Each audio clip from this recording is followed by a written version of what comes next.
Hey, Facebook and YouTube world, and maybe even a little bit of online on our website.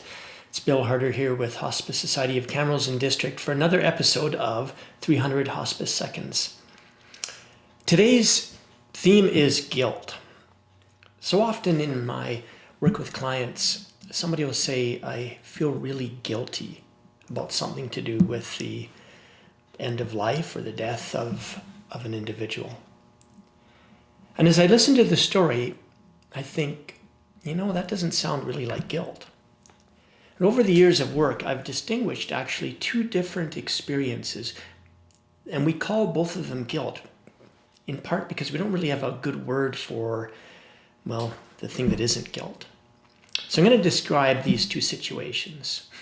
So here's one situation.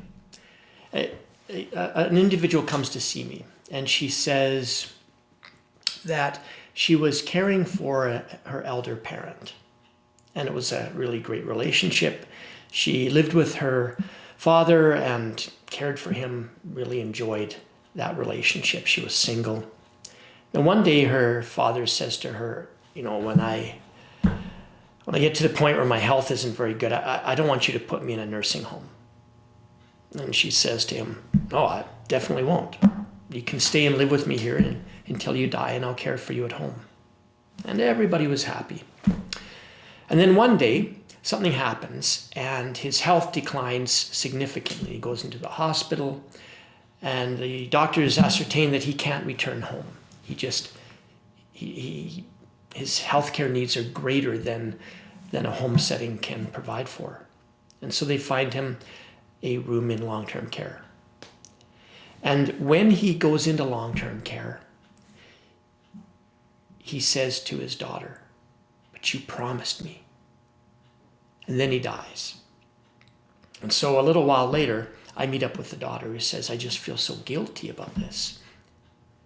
And so I listen to the story very carefully, and I hear in her this despair over this situation.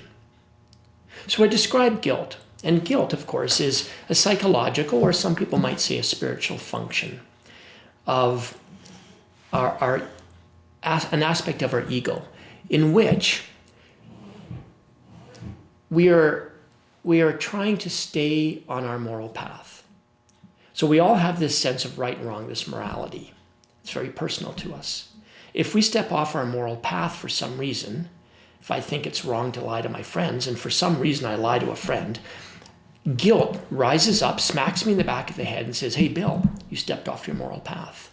Either get back on that path or change your path to your current choices, but your morality and your actions and attitudes must be in alignment within us, or guilt kicks in. And it continues to be active until I manage to resolve the situation. Sometimes, though, we have a situation, like the story I just told you, that isn't about our morality. It isn't that we've done something that we consider to be wrong or bad. It's that we were in a situation stuck between a rock and a hard place. And there was no easy way out.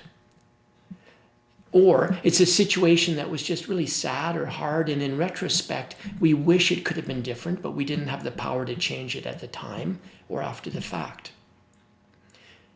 I think what we feel then is best called despair or sadness, maybe mixed with some frustration, but it's not guilt.